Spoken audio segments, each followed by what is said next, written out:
ভবনে। তার সমস্ত জীবন ছিল স্বামী, ভাই ও ভাতৃ পরিবার এবং তার সন্ন্যাসী সন্তানদের সেবা ও এক আত্মত্যাগে উৎসর্গিত।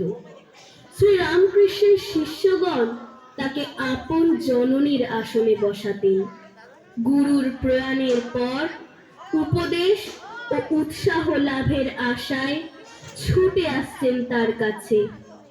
সামান্য গ্রাম্য নারীর জীবন অতিবাহিত করলেও তিনি তার ভক্তদের কাছে মহাশক্তির অবতার রূপে পূজিত হন। 1906 সালে মা শ্যামাসুন্দরী দেবী মৃত্যুর পর সারদা দেবী কার্যত পরিবারের প্রধান ব্যক্তি হয়ে উঠলেন। বিধবা ভাতৃজায়া সুরবালার ভার নিলেন নিজের হাতে। সুরবালা সেই সময় রাধারানী নামে একটি সন্তানের জন্ম দেন।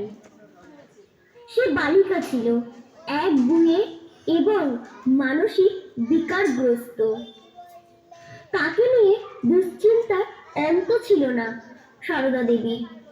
রাধুর কাছে তিনিই ছিলেন মা, আর মায়ের মতোই ধৈর্য সহকারে দেখভাল করতেন তিনি।